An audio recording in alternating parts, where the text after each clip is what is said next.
สบายดีหมู่เพื่อนชาวโซเชียลแคมป์เนาะมื้อนี้มันก็มีเทคนิคดีๆเนาะอยากจะเอามาฝากหมู่เพื่อนโซเชียลแคมป์เนาะโดยเฉพาะแม่น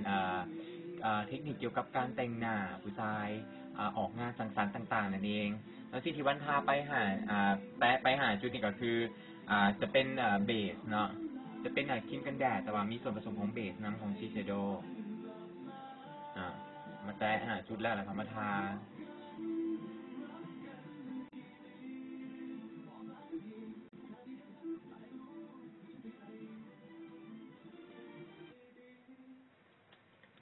ต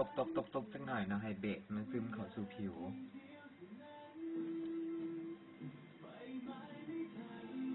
และตัวต่อไปเนาะก็จะเป็นคอนซีลเลอร์เนาะอันจะเป็นของอิจูดี้เนาะ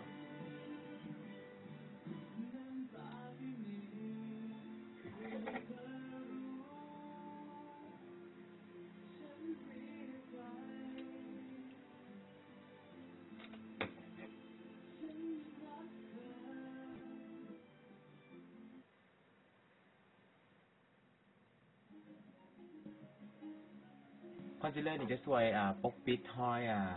หมองคล้ำใต้ตาของเราเนาะตัวต่อไปเนาะก็จะเป็น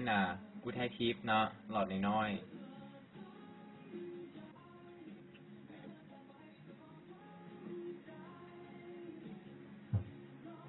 วิธีทากูไททิปเนาะทาบางๆเนาะให้คล้ายๆว่าคือเรามีให้ผิวเราดีเนาะคล้ายๆคือคนผิวอมชมพูเนาะมีเลือดฝาดก็เบิ่งให้ผิวเรามีสุขภาพดีขึ้น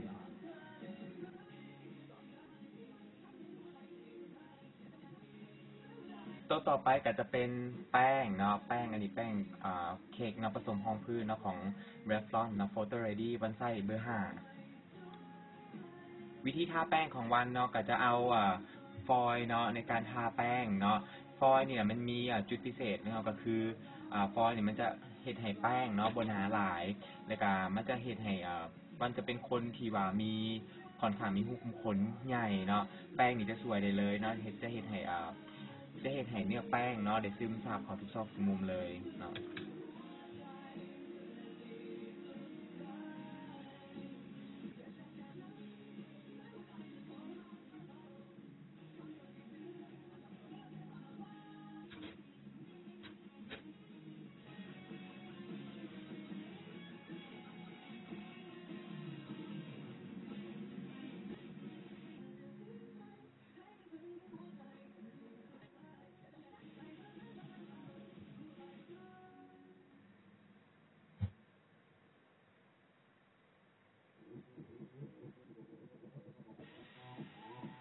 หลังจากแป้งแล้วเนาะเขาก็มาต่อด้วยการปัดแก้มนั่นเองเนาะในการปัดแก้มมันก็จะใส่สีออกน้ำตาลในการปัดแก้มเนาะสำหรับผู้ชายโดยเฉพาะเลยสีน้ำตาลเนาะใส่แป้งปัดแก้มเนาะขอออกหน่อยนึงวิธีปัดแก้มของวานมันก็จะฮุบแก้มเขาเนาะเพื่อจะให้เวลาที่ว่าเขาปัดแก้มแล้วเนาะมันจะเห็นในเวลาที่ว่าคนภายนอกเบิ่งแล้วก็จะเห็นหน้าเขาเรียวหรือว่าเขาถ่ายรูปแล้วก็หน้าเขาคมขึ้นนั่นเองเนาะ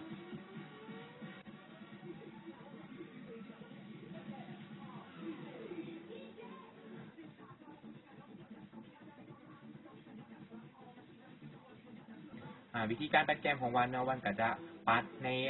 ลักษณะของมุมสามเหลี่ยมนั่นเองแล้วก็คือเนาะตั้งแต่นี้เนาะ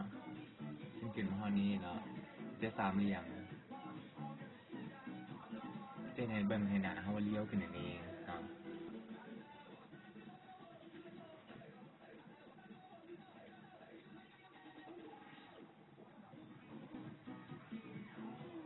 เนาะเฮ็ดให้ดังคมขึ้นเนาะวันก็จะใส่สีน้ำตาลคือเก่าเนาะในการปัด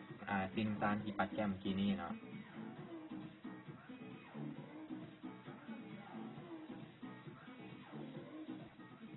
แตะเบาๆเนาะ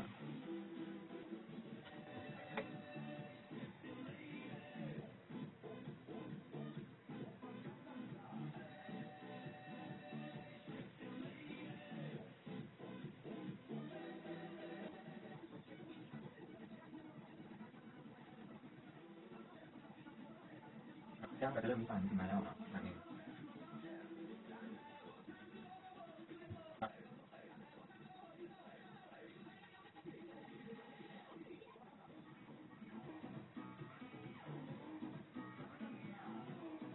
ดังเขาก็จะเริ่มคมขึ้นเนาะจะเห็นสันดังชัดเจนขึ้นต่อไปเนาะก็จะเป็นการเทรดดิ้งบอลกลางของเราเนาะวันเองก็จะใส่สีคือก้าวนี่แหละสีน้ำตาลเนาะในการปัดแก้วหรือว่าในการเทรดดิ้งกันเองเอาแป้งปัดแป้ง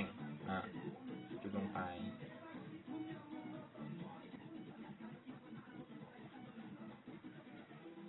มาทาในบริเวณ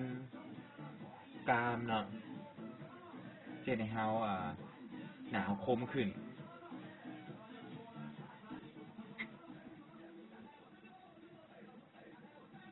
ต่อไปนะก็จะเป็นคิ้วเนาะมันก็จะใส่สีน้ำตาลเข้มเนาะในการปัดคิ้ว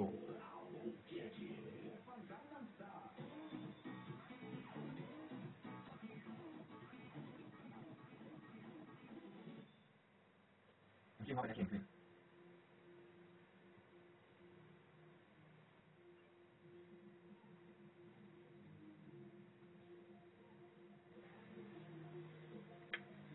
คิ้วเริ่มเข้มขึ้นแล้วสองข้างแล้วต่อไปมันก็จะเอามัสคาร่าเนาะมาปัดบริเวณคิ้วเนาะสิ่งสำคัญเลยเนาะควรเอาเนื้อมัสคาร่าออกก่อน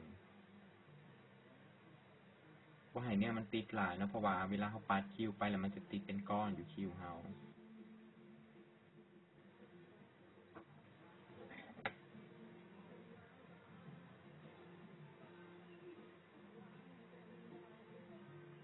วิธีปัดคิ้วเนาะเขาก็จะพยายามเห็ดมือเบาที่สุดเนาะ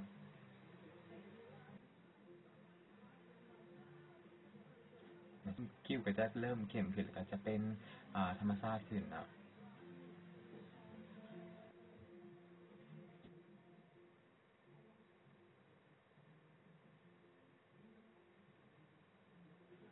ตัวต่อไปกับว่ากับเอาสีน้ำตาลที่เก้านี่เนาะสีน้ำตาลที่ปัดแก้มเนาะบอกจะเป็นปัดแก้มหรือว่าเชดดิ้งเนาะเอาเอามือนำมาแตะแล้วมาทาตาหน่อยหนึ่งเห็นตาเขาคมขึ้น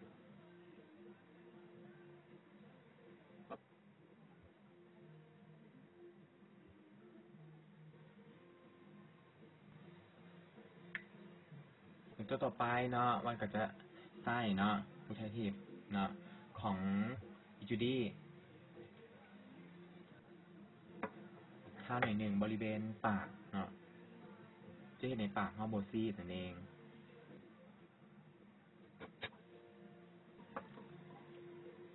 ตัวต่อไปเนาะตัวสุดท้ายเลยเนาะก็จะเป็นลิปมันเนาะ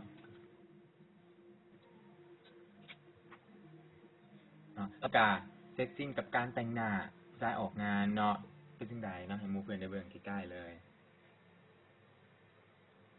เนาะเบิ่งหน้าเนาะก็จะเริ่มคมขึ้นแล้วก็จะเห็นสันดานเนาะโมขึ้นวันนี้เทคนิคดีๆเนาะจะเอามาฝากและการแต่งหน้าของวันเองเนาะก็ได้เสร็จสิ้นไปเรียบร้อยแล้วเนาะเป็นจังใดหมู่เพื่อนจังใดเนาะเดี๋ยววันมีเทคนิคดีๆหรือว่ามีความรู้ใหม่ๆเนาะเดี๋ยววันจะเอามาอัปเดตให้หมู่เพื่อนชาวโซเชียลแคมป์ได้เบิ่งนำกันเด้อบ๊ายบาย